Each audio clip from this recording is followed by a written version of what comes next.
पहले देखो कि साइंस और मैथ्स दोनों ने घेर के रखा हुआ है किसको, टेक्नोलॉजी और इंजीनियरिंग। अब इसको यहां से सोचो कि टेक्नोलॉजी और इंजीनियरिंग को किसने घेर के रखा हुआ है, साइंस और मैथ्स। मतलब आपको साइंस और मैथ्स अच्छा लगा, पहली शुरुआत तो यहीं से होगी। अब दूसरा, साइंस और मैथ्स दोनों से मिलकर बना टेक्नोलॉजी और इनसे सबसे मिलकर बना हुआ है रोबोट। अब क्वेश्चन ये आता है कि रोबोट क्या है। तो आप में से कुछ बोलेंगे कि सर एक वो पुतले जैसा जो दिखता है, हमारे कहने के हिसाब से चलता है, हम जो उससे बोलते हैं उसका आंसर देता है, ये तो गूगल भी करता है, तो फोन भी तो आपका रोबोट ही होता। हाँ, फोन भी रोबोट है, बस वो चलता नहीं, उसके पैर नहीं, उसके हाथ नहीं। वो कहां से आते हैं, हाथ और पैर कहां से आएंगे, क्वेश्चन आता है कि उसके हाथ और पैर कहां से आएंगे। वो हम लोग बनाते हैं, हमारे इंस्ट्रक्शन पे काम करता है। तो robot is a machine which works on the basis of our instruction, जो हमारे ब्रेन से चलती है। तो सर हम उसको ब्रेन से इंस्ट्रक्शन दें।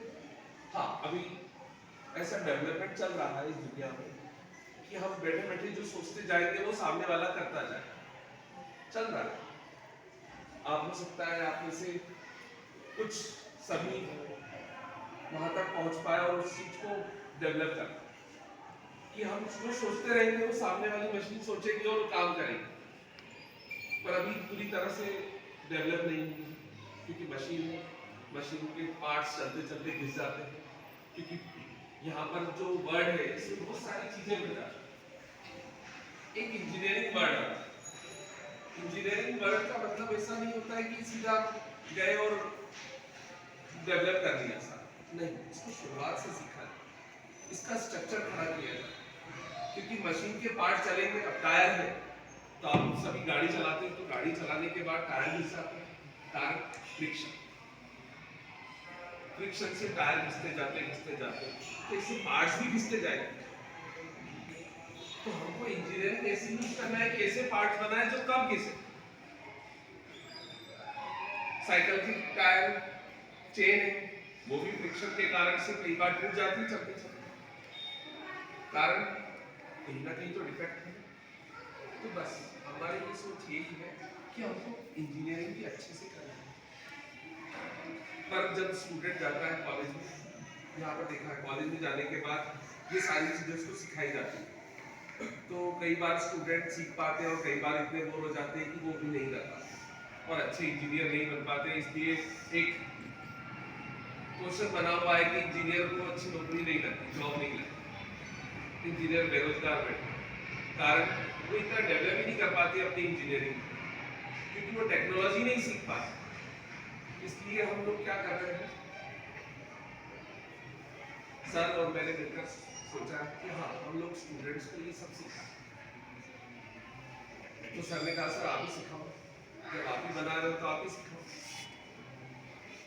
तो इसलिए हम लोग क्या कर रहे हैं, एक रोबोटिक कंसेप्ट सीखना चाहते हैं। मैंने एक रोबोट बनाया, एक चार, पर वो रोबोट मशीन जैसा ऐसा चलने वाला नहीं। तो जैसे आप लोगों ने गरिमा स्कूल में देखा होगा, ऐसा ऐड आ रहा होगा कि एक रोबोट है वो पढ़ा रहा है। अरे तुम क्या बताओ, एक क्वेश्चन पूछते जाओगे तो आपको गूगल भी आंसर देता जाएगा, चैट जीपीटी भी देते जाएंगे, सब चीजें सब कुछ दे देंगे। पर हम क्या करना चाह रहे हैं, सीखना चाह रहे हैं, ये बनाते कैसे वो सीखना चाह रहे हैं। तो उसके लिए ना बेसिक शुरुआत है। एक इंजीनियर, अच्छा इंजीनियर बनने के लिए ना 4 साल लगते हैं, आपको शायद पता हो। 4 साल में इंजीनियरिंग कंप्लीट हो पाती है, उसके बाद भी नहीं सीख पाते। और ये सब चीजें हमको सीखना है स्कूल लेवल पर, ताकि हम उस कॉलेज लेवल पे जाते जाते हम परफेक्ट हो जाए। पर इसके लिए ना हमको बेसिक शुरुआत करनी पड़ेगी। आप में से कुछ स्टूडेंट्स ने कोशिश करी रोबोट बनाने की, बना भी बहुत, मुझे इसका वीडियो भी देखा, मुझे अच्छा भी लगा। पर बेटा ठीक है आपने कोशिश करी, पर क्या था सबसे बड़ी गलती मालूम क्या थी, आपने बड़े लेवल पे कोशिश करी। गलती क्या हुई, छोटे से शुरुआत करनी चाहिए। अब मैं सोचूं कि आप में से जो मैथ्स को जानते हैं, ट्रिगो को जानते हैं, डिफरेंशियल को जानते हैं, इंटीग्रेशन नाम सुना है, तो हम 4th क्लास 5th क्लास के बच्चों को पढ़ाना शुरू कर दें, नहीं आएगा। तो बस ऐसी हमारी छोटी सी गलती है, बस वो गलतियां नहीं करना, क्योंकि हम गलतियों से ही सीखते हैं। तो इसकी शुरुआत करने के लिए हमको ये सब सीखना पड़ेगा, साइंस और मैथ्स, और साथ साथ में टेक्नोलॉजी, सभी को चारों को साथ में चलाना। एक चलाओगे तो फिर डूब जाओगे उसमें, चारों को साथ में चलाना, पैरेलल, 1 2 3 4। हाँ, पर फिर कुछ पाने के लिए कुछ खोना पड़ता है। आपको मोबाइल कम चलाना पड़ेगा, ये सबसे बड़ी दिक्कत हो जाएगी, फिर इंजॉयमेंट कम करना पड़ेगा। पर हाँ, आप जो सीखोगे वो दुनिया में सबसे बेस्ट हो जाएगा। आप बनाओगे तो आप खुद की इंडस्ट्री डेवलप करना। तो इसलिए हम ये सोच रहे हैं कि यहाँ पर से आप लोगों को सिखाया जाए। तो शुरुआत करते हैं छोटी सी टॉपिक से। मैं जो बनाता हूँ तैयार है, मैं आपको दिखाता हूँ। एक छोटा सा 4 मोटर लगे और उसको ऑपरेट करने के लिए 2 सेल लगे, पूरा ओपन है, इसमें कुछ नहीं। एक बोर्ड लगा हुआ, इसको बोर्ड का नाम है किसी ये सब बोर्ड किसी देखा होगा, मैं देखा हूँ, बोर्ड सभी देखा होगा, हो सकता है घर में भी हो आप लोग। एमडीएम बोर्ड, अरे प्लाईवुड जैसा दिखने वाला बोर्ड, कई बार फ्रेम के लगाते, कई बार छोटे छोटे बच्चे प्रोजेक्ट के लिए बेस बना लेते हैं, कुछ बनाते हैं। एमडीएम बोर्ड है, बहुत सिंपल सा। उसके साथ साथ 4 व्हील और ऑरेंज कलर मुझे अच्छा लगता था, इसलिए मैंने ऑरेंज कलर, ठीक है। और साथ में माइक्रो मोटर, ठीक है, ये माइक्रो सर्वो मोटर जो पल्स पे काम करता है। पल्स मतलब अब ये इतनी सारी चीजें आ जाए। अब पल्स बोले सर हमने तो पल्स सुनी हुई, किसी को पता है कितनी होती है? सिर्फ हैंड रेस करना है। किसी को पता है बॉडी में क्या वाइब्रेशंस होते हैं, कितने पल्सेस होती हैं, हार्ट बीट कितनी होती है 1 मिनट में? किसी को नहीं पता। इसको बताओ तो बायो के स्टूडेंट्स नहीं है। अरे यार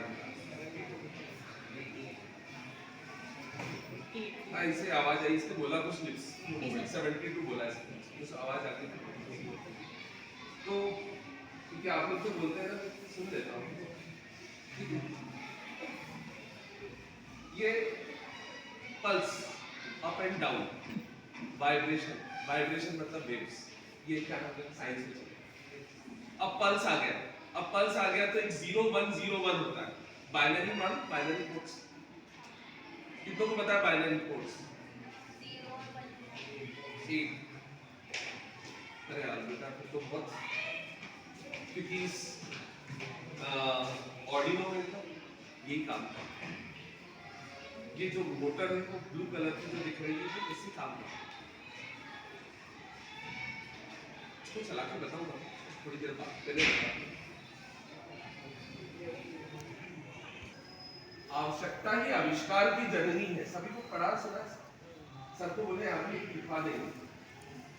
आवश्यकता ही आविष्कार की जननी है, इसका मतलब होता है हमको कुछ मिलने की आशा है, हमारी एक आवश्यकता है, तो हम कोशिश करेंगे कि हमको मिले। अब जैसे इन बच्चों ने कोशिश करी कि हमको रोबोट बनाना है, इनको आवश्यकता लगी तो इन्होंने कोशिश करी और वो आविष्कार होते हुआ, बहुत कुछ चला गया। अब ध्यान से सुनना जो बता रहा हूं। पहला ये कि जैसे बाइनरी जो सिस्टम होता है वो कहां से शुरुआत हुई? जैसे मैंने कीबोर्ड देखा, सभी जानते हैं कीबोर्ड, कीबोर्ड पे लिखा पाइप, कीबोर्ड पे क्या लिखा? पाइप। एक वायर से गया और वायर से होता हुआ कहां चला गया? नहीं मॉनिटर पे नहीं जाता, नहीं तो हम गलत कर रहे हैं। इसमें जाता है सेंट्रल प्रोसेसिंग यूनिट में जाता है, सीपीयू में जाता है। सीपीयू में जाने के बाद सेंट्रल प्रोसेसिंग यूनिट में जाएगा और वो यूनिट से कहां जाएगा? ठीक है, हमको मॉनिटर पे दिखता है। तो वायर में से पाइप कैसे गया? एक पतली सी वायर, अब तो वायरलेस आ गई, वायरलेस कीबोर्ड आ गया, तो पाइप कैसे जा रहा है वहां तक, सामने कैसे पहुंचे, वो सीखना है, क्योंकि शुरुआत वहीं से होगी। तो पाइप को लिखा जाता है हमारी लैंग्वेज में 100 1000 पाइप,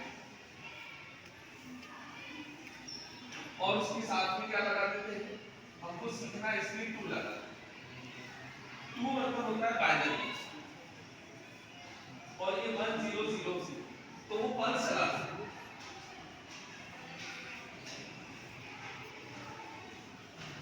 ये 0 ये 0 ये 0 ये 1, तो ये इसको समझता है 100, ये मशीन लैंग्वेज है, ये अंदर जाता है और इसी से कोडिंग होती है, दुनिया भर की सारी कोडिंग सब यहीं से होती है बाइनरी, इसलिए ये सीखना बहुत जरूरी है। बाइनरी किसी भी नंबर को लिख सकते, यदि मुझे 7 लिखना होगा या 5 की 1 लिखना होगा तो 1 को तो मैं नहीं लिखूंगा, और 10 2 को लिखूंगा 1 और 0, और 3 को लिखूंगा 1 1, 4 को लिखूंगा 1 0 0, इस तरह से हमारी लैंग्वेज चलती रहती है। तो ये बाइनरी कोड जो रहते हैं,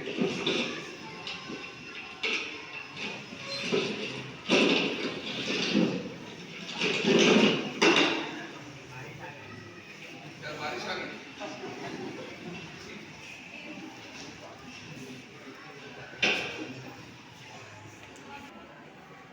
माइक्रो कंट्रोलर, ये तो माइक्रो कंट्रोलर जो दिख रहा है ब्लू कलर का, इसको बोलते हैं ऑर्डिनो, इसका नाम दिया हुआ है मेड इन इटली, ठीक है, ये इटली में बना हुआ है, मतलब हमारे यहाँ नहीं बना, तो एक सोच आ गई कि हम भी बना सकते हैं, क्यों ना हम डेवलप करें, जब वो इटली से आ रहा है तो आते आते कितना महंगा हो रहा है, ठीक, बट हम क्यों ना हम बनाना शुरू करें। फिर वही क्वेश्चन रहेगा कि वो बनाने के लिए क्या हमको सीखना पड़ेगा, तो हमको सीखना पड़ेगा रेजिस्टेंस, 10th क्लास वालों ने रेजिस्टेंस पढ़ा होगा, 11 में भी पढ़ा, फिर हमको सीखना पड़ेगा कैपेसिटर, कंडेंसर, ये नहीं पढ़ा होगा, सिर्फ देखा हुआ पंखे के अंदर लगा देता है सनलाइट का, ठीक है, बस ठंड में उसको बदलना पड़ता है, उसको बार बार हमको जाके कि ठंड में हो गया, गर्मी आने वाली है तो लास्ट ठंड आ गई है तो पंखे स्टार्ट होने वाले, इसलिए कंडेंसर बदल दो, अच्छी स्पीड मिलेगी, वो चार्ज को स्टोर करता है, ये चार्ज स्टोरिंग डिवाइस। फिर एक होता है इंडक्टर कॉइल, अब वो इंडक्टर कॉइल कैसे काम करेगा, अब वो इंडक्टर कॉइल, कभी आपने चार्जर का जो सॉकेट है वो तोड़ा, इसने तोड़ा, हाँ गुड, इसमें क्या निकला, हाँ थोड़ा जोर से बोलिए, छोटे छोटे कुछ पार्ट्स, 2-3 कैप्सूल जैसे का, छोटे छोटे डिवाइस जैसे कुछ मेडिसिन, उसमें से 2 को बोलते हैं डायोड, एक को बोलते हैं कैपेसिटर, और एक को बोलते हैं इंडक्शन कॉइल, कॉइल बोलते हैं। आप जैसे जो मेरे स्कूल में आए थे प्रोजेक्ट देखने के लिए, उन्होंने देखा होगा एक बच्चे ने कॉइल बनाई थी, वो थोड़ा सा आगे जाती थी लाइट जल जाती थी, पीछे जाते थे वो बंद हो जाती थी, देखा होगा, उसको बोलते हैं फैराडेज लॉ, उसको बोलते हैं फैराडेज लॉ, वो फैराडेज लॉ पे काम करता है।